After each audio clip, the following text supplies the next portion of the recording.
Hi everyone, আসসালামু আলাইকুম। আজকে আপনাদের সাথে শেয়ার করতে যাচ্ছি আমাদের নিউ হোম ট্যুর। আজকের রূপকথা আপনাদেরকে পুরো এন্টায়ার হাউস ঘুরে ঘুরে দেখাবে। সো দেখতে হলে আপনারা আমাদের সাথেই থাকুন।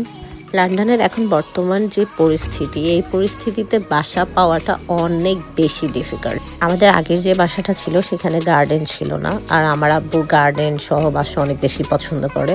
আর আগের বাসাটা ছিল ফ্ল্যাট, সেজন্য আব্বু অনেক দিন ধরে খুঁজতেছিল যে বাসায় গার্ডেন সহ পাবে। এই কিছুদিন ধরে কয়েকটা বাসা দেখা হয়েছে, বাট এক একটা বাসার এক একটা সমস্যা। কিছু বাসার দেখা যায় রেন্ট অনেক বেশি থাকে, আবার কিছু বাসার লোকেশন ঠিক থাকে না, লোকেশন সুন্দর জায়গায় না, আবার দেখা যায় যে বাসা সুন্দর না। সো অনেক ধরনের প্রবলেম ঝামেলা সব কিছু কাটিয়ে লাস্ট পর্যন্ত আমার আব্বু মোটামুটি একটা বাসা পছন্দ হয়েছে। সো আমরা সবাই বলছি, যেহেতু তুমি লাস্ট পর্যন্ত একটা বাসা মোটামুটি তোমার ভালো লাগছে, তুমি এটা নিয়ে নাও। সো সে বলতেছিল রেন্টটা একটু বেশি আসতেছে, তো আমরা বললাম রেন্ট বেশি আসলেও তুমি গার্ডেন সহ বাসা চাচ্ছি না, সো তুমি নিয়ে নাও, যেহেতু তুমি এখন সুযোগ মতো পাইছো, পরে দেখা যাবে এটাও থাকবে না, কারণ এখানে তো বাসা পাওয়াটা এতটা বেশি টাফ। এই বাসার গার্ডেনটা আমার আব্বুর অনেক বেশি পছন্দ হয়েছে, কারণ গার্ডেনটা অনেক বেশি বড় ছিল, প্লাস গার্ডেনে মাটি ছিল না।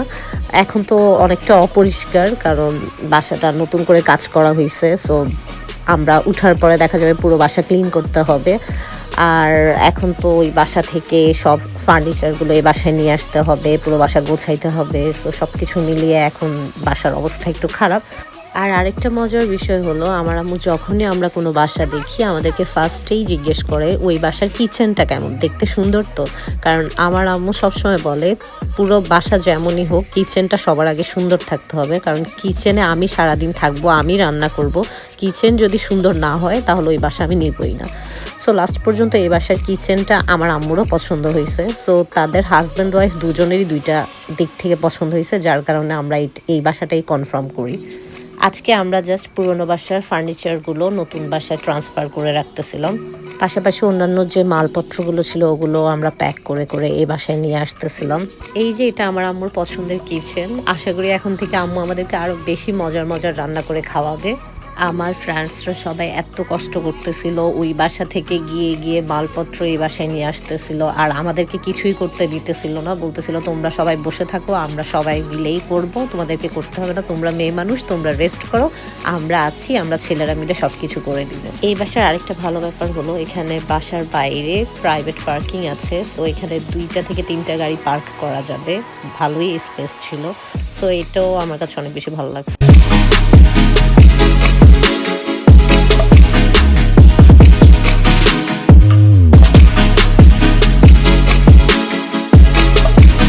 একটা বাসা চেঞ্জ করা যে এত পরিমাণ ঝামেলা, লাইক বাসা যখন আমরা চেঞ্জ করতে যাই তখন যে কোথায় থেকে এত বেশি মালপত্র বের হয় আল্লাহই জানে।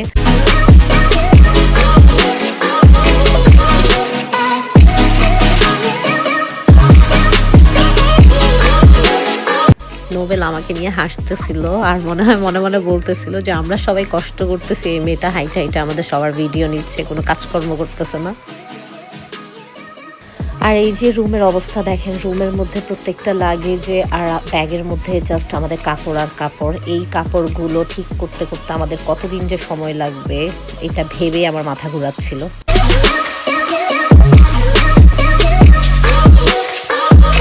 আমার ফ্রেন্ডসরা প্লাস নোবেল যা যা ওই বাসার জিনিসপত্র ছিল এগুলো সবগুলো সুন্দরভাবে সেট করে নিয়ে আসছে। কিচেনের জিনিসগুলো আলাদাভাবে ব্যাক করে নিয়ে আসছে, আর রুমে যে জিনিসগুলো থাকবে ওগুলো আলাদা প্যাক করে নিয়ে আসছে, যার কারণে তেমন একটা ঝামেলা হয়নি। কিচেনের জিনিসগুলো কিচেনে রেখে দিচ্ছিল, আর বেডরুমের জিনিসগুলো বেডরুমে রেখে দিচ্ছিল। জায়ান আমাকে বলতেছিল আমরা সবাই মিলে কষ্ট করতেছি আর তুমি হাইটে হাইটে ভিডিও নিচ্ছ, ভালোই তো। দেন আমাকে বলতেছিল একটু এসে দেখাইয়া দিত কোথায় কি রাখতে হবে, আমি বুঝতেছি না। সো পরে আমি ওদের সাথে যাই দেখানোর জন্য, গিয়ে দেখি যে ওরা শুধুই আমরা ডাকছে, আমার কোনো কথাই ওরা শুনতেছিল না, ওদের যেখানে যেটা রাখতে মন চাইতেছিল ওখানে ওইটাই রাখতেছিল, জাস্ট আমার ডাইকা নিয়ে গেছে কষ্ট দেওয়ার জন্য, আর কিছুই না। আমার প্রত্যেকটা ফ্রেন্ড এতটা বেশি কষ্ট করে, দেখা যায় শত কাজের মাঝেও শত ব্যস্ততার মাঝেও যখনই দেখে যে আমাদের কোনো হেল্প লাগবে তখনই সবাই ছুটে চলে আসে। এই যে দেখেন সবাই কাজ করতে করতে টায়ার্ড, আর এখানে আমার বোন নতুন চুড়ি কিনে নিয়ে আসছে, আমাকে দেখাচ্ছে চুড়িগুলো কেমন হয়েছে।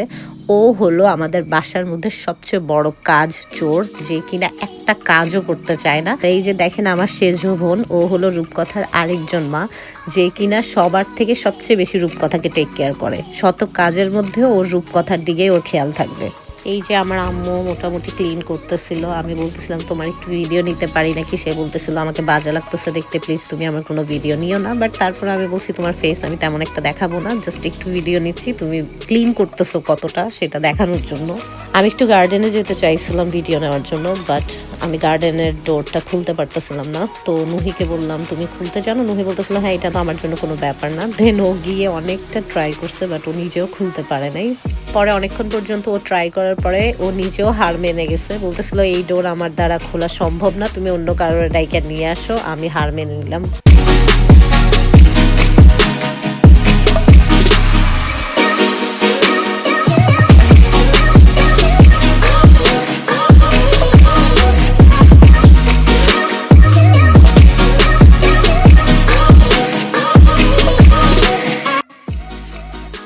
এই যে আমার ছোট বোন অথৈকে দেখেন, সবাই কাজ করতেছিল আর ও বলতেছিল আমাকে আজকে একটা কাজও করতে হয়নি।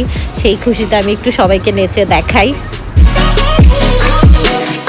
সবাই কাজ করে অনেকটা বেশি টায়ার্ড হয়ে গেছিল, প্লাস ক্ষুধা লেগে গেছে সবার। তাই আমি আর নুহি গিয়ে জার্মান ডোনার থেকে ওদের সবার জন্য খাবার নিয়ে আসি।